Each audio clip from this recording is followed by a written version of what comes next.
On this Monday night, Alberta separatism looms over the Western Premier's meeting. This is a decision for Albertans to make. This referendum question is a reckless decision. As the Prime Minister cites personal experience on the risks of a referendum. AI alert, why the Pope warns artificial intelligence must be disarmed. The word is strong, I know, but deliberately chosen. Heartbreak in Halifax after a newborn is found dead. The police investigation and charges laid. Plus, it's like the Olympics on steroids. This is where strength meets science. The surprising results from a sporting competition that allows athletes to use performance-enhancing drugs. Global National with Donna Friesen. Reporting tonight, Jeff Semple.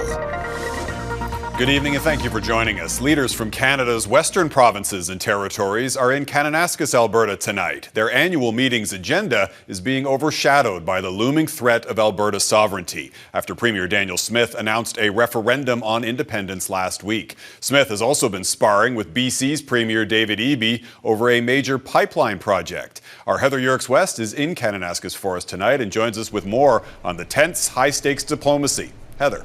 Jeff, the official agenda for this meeting includes a focus on shared priorities like economic growth, trade, and nation-building infrastructure projects. But with Alberta Premier Daniel Smith announcing that separation referendum just a few days ago, national unity and unity among Western premiers will be the major elephant in the room. The tranquil setting of Alberta's mountains in contrast to what could be a rocky atmosphere inside. It's been not only the current Premier, but John Horgan and Christy Clark. It goes back a long way of having a number of premiers put barriers in place of us being able to get critical infrastructure built to the coast. This is the worst time to begin testing the bonds that hold this country together is a significant understatement. So for me at this meeting, it's about clarifying what we're doing here. Are we Western premiers who are standing together for this country? For BC Premier David Eby, the conflict with Smith extending to Alberta's push for a new West Coast pipeline, a pipeline that this industry watcher warns has been put at risk by Smith's referendum call. It can't add any certainty to the situation, and we know that companies don't like to make decisions when there's uncertainty, and so they're going to all wait and see what happens. Alberta is currently the sole proponent of the yet-to-be-approved pipeline along a yet-to-be-determined route. And while the BC government does not have a veto, this political science professor believes there is room for the two premiers to reach a compromise. And so coming out and making a strong stance publicly is certainly in David Eby's interest, but he's also got an interest in a deal that would actually benefit both financially or economically and politically his own interests in the province. Smith has also said she plans to gauge interest among Western premiers about reopening the Constitution when it comes to issues related to Indigenous consultation duties and resource projects, a complicated process that would need to have Ottawa, all provincial, territorial and Indigenous leaders involved. The bulk of the meeting is set to take place on day 2 with a closing press conference scheduled for tomorrow afternoon. Jeff? Heather Yourex-West in Kananaskis, Alberta. Thank you, Heather. And the Prime Minister made his stance clear today about Alberta's referendum. The vote in October will ask Albertans whether they want to stay in Canada or begin the formal process of holding a referendum on independence. And as Mackenzie Gray reports, Mark Carney warns from personal experience that's a slippery slope. What do I think of the question? Mark Carney didn't hold back. Is it helpful to ask these fundamental questions? No, it's not helpful. Of course it's not. Labeling the Alberta separation vote as a question about a question, but even then, Carney cautioning of major risks to the country. In these separation issues, it is often advanced that vote for this and it's a free option. Vote for this and we will strengthen our hand in a future negotiation. That is a very dangerous bluff. That is a very dangerous bluff. A bluff by disaffected Albertans designed to extract concessions out of Ottawa on things like a pipeline that Housing Minister and prominent BC MP Gregor Robertson seemed to tie to Alberta separation. Do you support the idea of an oil pipeline? Well, certainly, I absolutely support the Prime Minister's work to keep the country together, to make sure we're doing everything we can on energy. Some of the most patriotic Canadians I know are frustrated Albertans. The Liberals' tone irresponsible, according to the Conservatives. The Prime Minister and the Liberals, they need some humility at this moment. We are well prepared for this. The Tories pointing to Carney's involvement in the Brexit Remain campaign as Bank of England governor, saying he pushed fear over hope. Carney's response, don't follow the UK's lead. I saw firsthand what happened in the United Kingdom when the view was vote for this, it'll be soft, and then we'll negotiate, etc. And they ended up, and they're still 10 years later trying to undo what people didn't think they were voting for. It's great to be back. The referendum called the day after Alberta and Ottawa's latest pipeline deal, but Carney wouldn't say if conversations with Smith included a pitch to not call a vote. Look, the Premier doesn't always take my advice. Carney also pointed out that Smith's United Conservative Party didn't campaign on a separation vote during the last provincial election, Jeff, but he says he'll be campaigning for a united Canada ahead of the vote on October 19th. Mackenzie Gray in Ottawa. Thank you, Mac. Police in Ontario say they've dismantled a major cross-border criminal network that's responsible for a series of extortions predominantly targeting South Asian business owners. A month-long investigation uncovered a coordinated campaign of intimidation and escalating violence in the Peel region, west of Toronto. 17 men have now been arrested and are facing more than 100 charges. Their business model was based on fear, their tools were violence, and their target was our community. Today, they are out of business. Some of the accused have ties to BC, the U.S., and India. The majority of the incidents are allegedly linked to the Four Brothers gang. Peel police said that 620 rounds have been fired from illegal guns so far this year, and that these suspects are responsible for roughly half of those shots. 6 of the accused may also face immigration action, including potential removal from Canada. What the Indian government is calling its largest ever trade delegation just arrived in Ottawa. India's Commerce and Industry Minister is joined by more than 100 business leaders representing a range of industries. Both countries are looking to deepen economic ties and strike a free trade deal this year. The trip marks a stunning reversal of diplomatic relations after the RCMP and former Prime Minister Trudeau accused the Indian government of orchestrating violent crimes on Canadian soil. Jillian Piper reports. A warm welcome for an all-hands-on-deck trade approach. It's fantastic to welcome my friend Piyush, Minister Goyal, to Canada with the largest delegation, a business delegation from India ever in history. India hoping to build on the momentum between Narendra Modi and Mark Carney in New Delhi last March, where the two signed a series of agreements, including an energy partnership. Given the trust between the Prime Ministers of India and Canada and the warmth of that relationship, we feel empowered. Negotiations are underway to sign a free trade agreement by the end of the year, as both countries seek to diversify away from the U.S. It's hard to overstate the market potential of India. It is now the most populous country in the world. That potential out of reach just a few years ago. Agents of the government of India. In 2023, former Prime Minister Justin Trudeau publicly accused agents of the Indian government of the murder of Sikh activist Hardeep Singh Nijjar on Canadian soil. You have still seen no accountability. Many in Canada's Sikh community feel Ottawa is rewarding bad behavior that hasn't gone away. Canada's intelligence agency still warns India is one of the main perpetrators of foreign interference in this country. It's immoral, in my opinion, for our Canadian government to be dealing with individuals whose colleagues have ordered murders in Canada. And it just boggles the mind. India is not the only country whose relationship is getting a reset, Jeff. A Chinese foreign minister is also set to visit Canada on Thursday for the first time in 10 years. Jillian Piper in Ottawa. Thanks, Jillian. Tim Hortons is on a hiring spree. The multinational coffee chain announced that it's looking to add 10,000 local employees and plans to open 80 new locations across the country this year. The move marks an about-face from the company's previous reliance on temporary foreign workers. During the COVID-19 pandemic, Tim Hortons lobbied for the expansion of the foreign workers program, but following public criticism and the government's own crackdown, Tim's now says the program is no longer necessary due to Canada's high youth unemployment rate. Pope Leo XIV has publicly apologized for the Vatican's role in legitimizing slavery and for how long it took the Catholic Church to condemn it. The historic apology came as the pontiff released his first encyclical, the landmark document that sets out the Pope's guidance for the Catholic Church. The 42,000-word letter is largely focused on the threat from artificial intelligence, Leo calling on governments to regulate the use of the technology to protect citizens and workers. Our Redmond Shannon reports from London. the leader of a 2,000-year-old faith, hoping to put the most modern of technologies on a more righteous path. Artificial intelligence needs to be disarmed. The word is strong, I know, but deliberately chosen because this moment needs words capable of attracting attention. Pope Leo's first encyclical document, Magnificent Humanity, tackles AI, a topic he mentioned in the first days of his papacy. It includes a call away from arms when it comes to the use of AI. Other very troubling voices have also reached me about increasingly autonomous weapons systems, practically beyond any human reach to govern them effectively.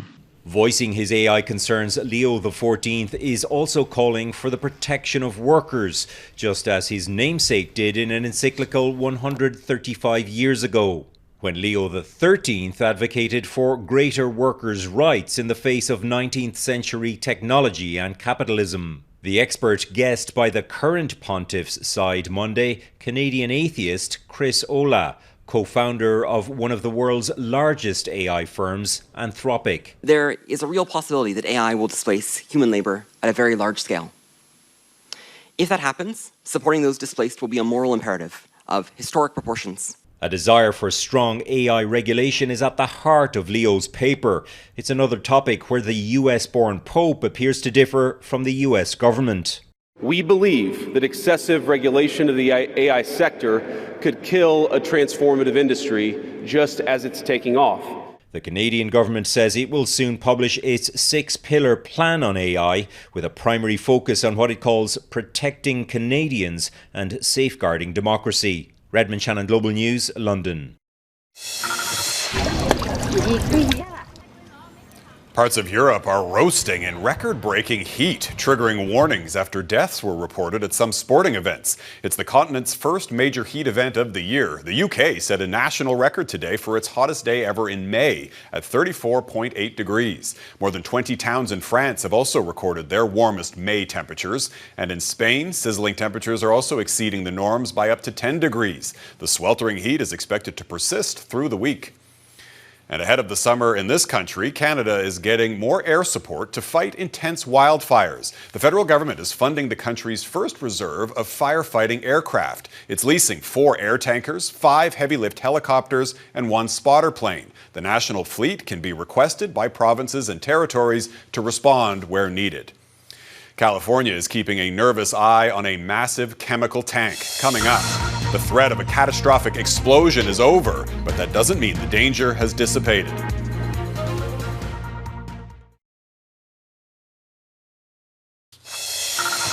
Officials in California say the risk of a catastrophic explosion from a damaged chemical tank has now been eliminated. An inspection confirmed a crack in the huge tank has relieved pressure and cooled the toxic chemical, but there's still danger of a smaller scale explosion.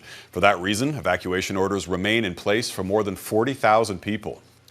And turning to breaking news now, the U.S. military says it's conducted fresh strikes on Iran despite the ceasefire. A spokesperson for U.S. Central Command says they targeted Iranian missile launch sites and boats around the Strait of Hormuz in self-defense. Tehran has yet to respond, but the strikes come after the White House suggested a peace deal to reopen the strait was finally within reach. That news pushing oil prices down sharply. Our Jackson Prosco reports. Present! At a service honoring America's fallen soldiers, U.S. President Donald Trump paid tribute to the 13 U.S. troops killed in the war against Iran. These incredible men and women gave their lives to ensure that the world's #1 state sponsor of terror will never have a nuclear weapon. Oh, and they won't. But talks to do just that have hit a snag.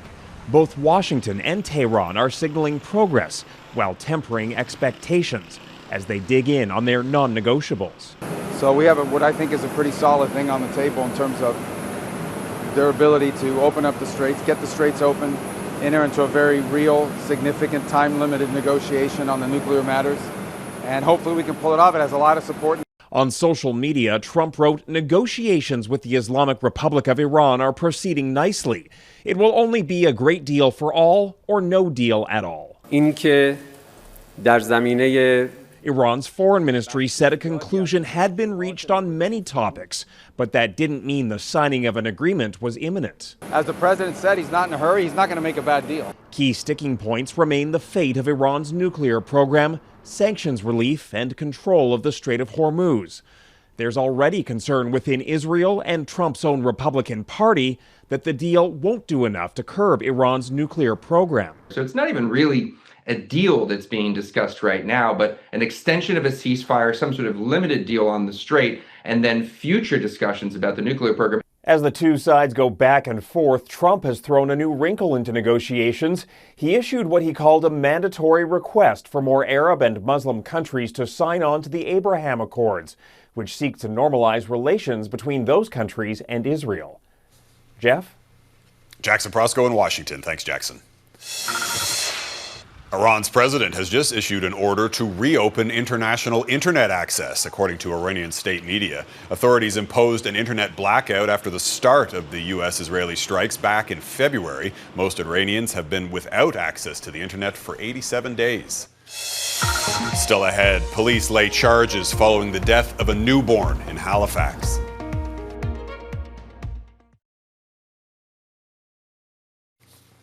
Welcome back, and a warning that the details in this next story are disturbing. Police in Halifax are investigating the death of a newborn baby. The mother was brought to hospital after giving birth with no sign of the infant. The 23-year-old woman is now in critical condition and hasn't been able to speak to police. Her baby's body was found in the woods yesterday. 2 people related to the mother are now facing charges. Heidi Petracek reports on the shock in the community and the latest details from police. Heidi. Jeff, in the Halifax courthouse behind me, 2 people appeared by video conference charged with obstruction, concealing the body of a child, and indignity to human remains. It began with an exhaustive search, forensics combing through dumpsters outside an apartment building, after a 911 call came from the area Friday night, and an ambulance brought a woman who had given birth to hospital, but there was no baby. We originally called to the Willett Street area after responding to the hospital and speaking with EHS. The investigation led police to another area about 10 kilometers away. The infant's remains were found in the woods Sunday. I've been with the department for close to 20 years now, and this is definitely a first. The woman is still in critical condition, so police haven't been able to speak to her. They say the 23-year-old man charged, Sukhpreet Singh, and his wife, Ramandeep Kaur, are related to her, but won't say how. The Maritime Sikh Society confirms they're members of the community, writing in a statement, "We extend our heartfelt condolences, thoughts, and prayers to the grieving family during this unimaginably difficult time." It can be very unsettling when you're left with your own thoughts after an incident like this. Mental health support is being offered to first responders. Because the innocence associated with that child is, it certainly pulls at your heart. The accused remain in custody as the Crown waits for more information, including the autopsy report on the baby. We may determine other charges are appropriate in these circumstances. The penalties for the charges involved here carry jail times from a maximum of 2 to 5 years, except for obstruction of justice, which can mean a penalty of up to 10 years behind bars. Jeff. Heidi Petracek in Halifax. Thank you, Heidi. Up next, the sports competition that celebrates performance-enhancing drugs. The results might surprise you.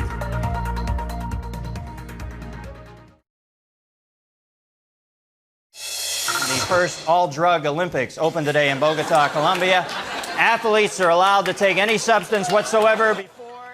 This classic Saturday Night Live skit might have seemed absurd when it first aired back in 1988. The idea that performance-enhancing drugs could be encouraged for competition drew big laughs at the time.